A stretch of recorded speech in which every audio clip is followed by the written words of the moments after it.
আসসালামু আলাইকুম। আপনারা কেমন আছেন? আশা করি আলহামদুলিল্লাহ ভালো আছেন। আজকে বানাবো আমি সকালের নাস্তা আলু ভাজি আর রুটি। আমি কড়াইটা দিয়ে দিছি চুলায় আলু ভাজির করার জন্য। এই যে আমি আলুটা কুটে নিয়েছি আর পেঁয়াজ আর মরিচ কুটে নিয়েছি। আর অফ ক্যামেরায় আমি আটাটা সিদ্ধ করে নিয়েছিলাম। এই দেখুন আটাটা আমি ছেনে নেব এখনে। আর চুলায় এখনে দিয়ে দেব পেঁয়াজটা আর মরিচটা। পেঁয়াজটা মরিচটা দেওয়া হয়ে গেছে। এখন আমি তেলটাও দিয়ে দেব। তেলটাও দিয়ে দিচ্ছি। পরে এখন আমি দিয়ে দেব হলুদের গুঁড়াটা। হলুদের গুঁড়া দেওয়া হয়ে গেছে। এখন আমি এটার ভিতরে আলুটা আমি দিয়ে দেব।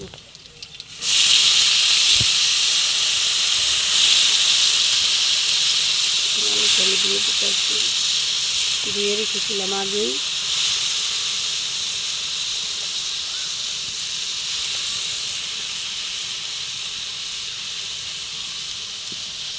এখন আমি একটু নাড়া দিয়ে নেই। হালকা পরিমাণ হলুদটা আমি দিয়েছি। এখন দিয়ে দেবো আমি হালকা পরিমাণ লবণটা।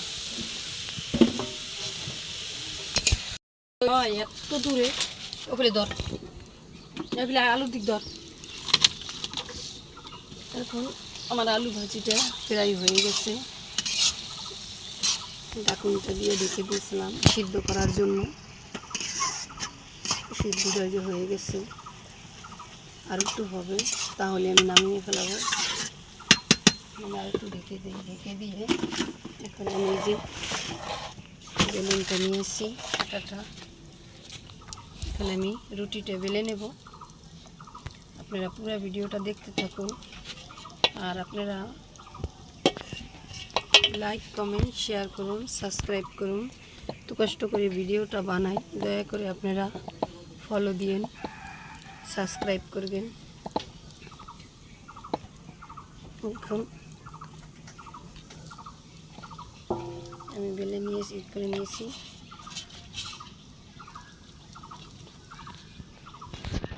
ভাজিটা হয়ে গেছে। এখন আমি দিয়ে দেব চুলায় তাওয়া। আলু ভাজিটা এখানে নামিয়ে নিলাম। এখন রুটি ভাজার জন্য আমি তাওয়াটা দিয়ে দিচ্ছি চুলায়। আমি এখন রুটিটা বেলে নেব।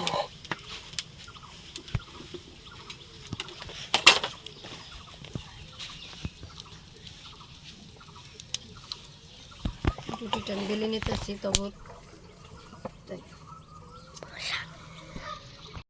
এগুলো বেলে নিতেছি। বেলা হয়ে গেলে আমি এখন এক এক করে চুলায় দিয়ে আমি ভেজে নেব।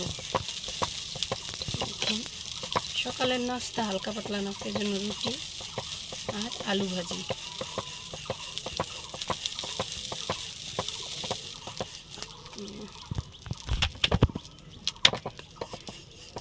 আমার রুটিটা বেলা হয়ে গেছে।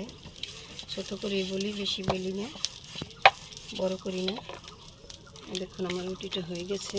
এখন আমি যে তাওয়ায় দিয়ে দেবো। ভেজে নিতে আসি। রুটিটা হালকা পরিমাণ ফুলেছে। দেখুন কি সুন্দর। হাতের আটা না, কেনা আটা, আমাদের কোনো আটা নাই, এটা প্যাকেটের আটা কেনা হয়েছিল। এই দেখুন রুটিটা সুন্দরই ফুলেছে।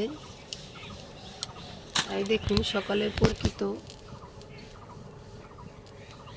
আকাশটা কি সুন্দরভাবে দেখা যাইতেছে চাইরুমুড়া। এই দেখুন আমার পাকঘরের সাথে কিসের গাছের জানি হয়েছে, আমি কাটি নেই, দেখতে অনেক সুন্দরই লাগতেছে। থাক, কাটবো না, আল্লাহর দেওয়া জিনিস, ভালোই লাগে পাতাগুলি, হইতেছে হোক। দেখুন রুটিটা ভালোই ফুলেছে। রুটিটা প্রায় ভাজা হয়ে গেছে।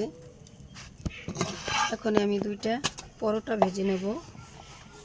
আমার পরোটা খাওয়ানি আছে, তার পরোটা না হলে হয় না। এই দেখুন পরোটাটা অনেক ভেজে নেব তেল দিয়ে। 3টে পরোটা লাগবে খাওয়ানির নিতে।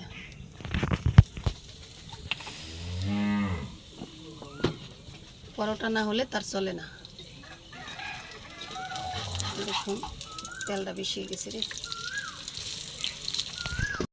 হয়ে গেছে। এখন উঠিয়ে নিলাম, আর একটা পরোটা দিয়ে দিলাম। তার 3টে পরোটা লাগবে, কিন্তু খাবে না, কিন্তু খাবে একটা, এর জন্য ভাজা লাগবে 3টে।